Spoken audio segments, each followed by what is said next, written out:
అందరికీ జై భీమ్. ఈరోజు మనం అంబేద్కర్ జయంతి జరుపుకోవడానికి కూడా కారణం ఏంటంటే ప్రతి ఏటా కూడా మనం అంబేద్కర్ జయంతి జరుపుకుంటూనే ఉంటాం. ఎందుకంటే ఆయన గురించి మనం ఇంకా 4-5 విషయాలు కొత్తగా తెలుసుకునేందుకు, ప్రజల్లో మనం ఆయన గురించి చైతన్యం నింపేందుకు, ప్రజలకు చైతన్యం కలిగించేందుకు, అదేవిధంగా ఆయన పడిన కష్టాలనేటివి మనం వచ్చే భావితరాల భవిష్యత్తులో వచ్చేటటువంటి పిల్లలకు మనం వాళ్ళకి చెప్పగలిగితే ఆయన చదువుకునే సమయంలో కష్టపడ్డటువంటి కష్టాలు ఎవరికి రాకూడదు అనే భావన దృక్పథంతో ఆయన నిద్రలోని రాత్రులు ఎన్నో గడిపారు. మన దేశంలోనే కాకుండా మన ప్రపంచవ్యాప్తంగా కూడా ఎవరైనా అత్యధికంగా విద్యావేత్త ఎవరైనా ఉన్నారంటే డాక్టర్ బిఆర్ అంబేద్కర్ గారు మాత్రమే. ఎందుకంటే ఆయన 32 డిగ్రీలు చేశారు, 9 PhDలు చేశారు, 64 సబ్జెక్టులలో మాస్టర్స్ కంప్లీట్ చేశారు, 9 లాంగ్వేజెస్ లో లిటరేచర్ కంప్లీట్ చేశాడు.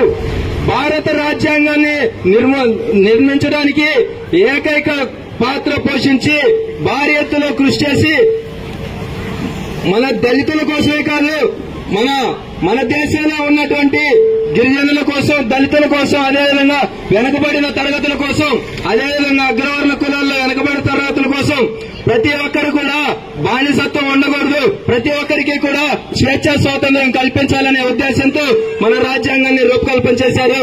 అదేవిధంగా మనం ప్రశ్నించడానికి కూడా మనకు ఒక హక్కు అంటేనే ఇచ్చారు, మాట్లాడేందుకు ఒక హక్కు ఇచ్చారు.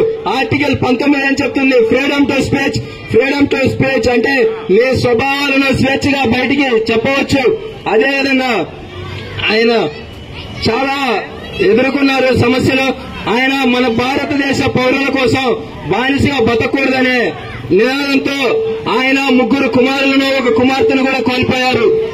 దేశం మీద తిరుగుతున్నప్పుడు మనకి కావలసినటువంటి అధికారులను తయారు చేసుకునేటప్పుడు, ఆయన చదువుకునేటప్పుడు కూడా ఎన్నో ఇబ్బందులు గురయ్యారు. కాబట్టి అలాంటి ఇబ్బందులు భావితరాల్లో మన నుంచి వచ్చేటువంటి పిల్లలకు ఎటువంటి బంధం కలిగించకుండా ప్రతి ఒక్కరికి కూడా స్వేచ్ఛను కల్పించాలి, సమానత్వం కల్పించాలి అనే భావనతో రాజ్యాంగాన్ని రూపకల్పన చేశారు. ఈ రాజ్యాంగాన్ని రూపకల్పన చేయడంలో కూడా 2 సంవత్సరాల 11 నెలల 18 రోజులు కష్టపడి కమిటీకి ఆయన డ్రాఫ్టింగ్ చైర్మన్ గా వ్యవహరించడం కూడా జరిగింది. ఇందులో కూడా అణగారిన వర్గాలకు రిజర్వేషన్ తీసుకురావడం కొరకు చాలా కష్టపడి ఉన్నత స్థాయిలో మీటింగ్ సమావేశాలు జరిపి ఎన్నో అవమానాలు ఎదుర్కొన్నప్పటికీ కూడా దళితులకు రిజర్వేషన్ కల్పించాలనే ఉద్దేశంతో భారతదేశంలో ప్రతి ఒక్క దాంట్లో కూడా 15% భారతదేశంలో ఉన్నటువంటి దళితులకు రిజర్వేషన్ కల్పించడం జరిగింది.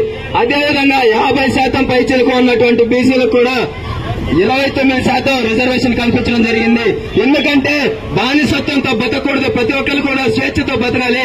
ఎందుకంటే స్వేచ్ఛ లేని జీవితం ఆత్మ లేని శరీరం లాంటిది. కాబట్టి అంబేద్కర్ గారు ఒకటే మాట చెప్పారు, నీ కోసం జీవిస్తే నువ్వు నీలో నిలిచిపోతావు, అదే నువ్వు జనం కోసం జీవిస్తే జనాల్లో నిలిచిపోతావు.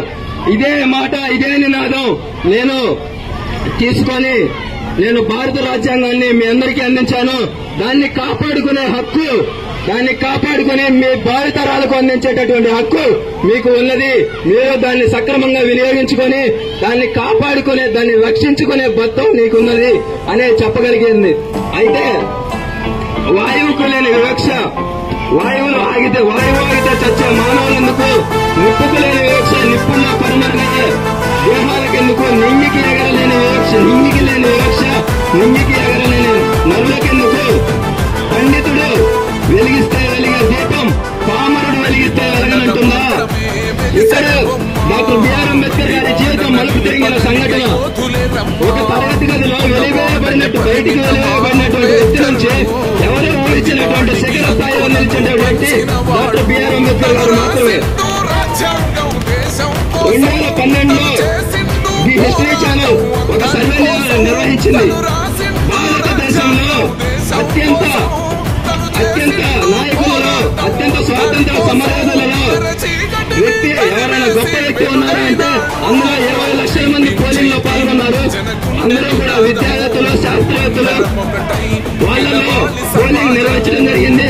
నిర్వహించిన దాంట్లో డాక్టర్ బిఆర్ అంబేద్కర్ గారే ఫస్ట్ ఉన్నారని కూడా సగర్వంగా ఈ వేదిక నుంచి జై భీమ్ అని కూడా మళ్ళీ ఒకసారి చెప్తా ఉన్నాను. అదేవిధంగా మన హక్కులను పరిరక్షించుకునేందుకు మన వంతు సాయశక్తి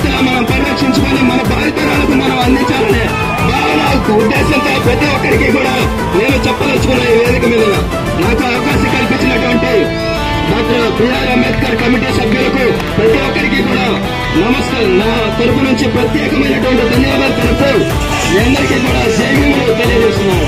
జోహార్ డాక్టర్ బిఆర్ అంబేద్కర్, జోహార్ డాక్టర్ బిఆర్ అంబేద్కర్, జోహార్ డాక్టర్ బిఆర్ అంబేద్కర్.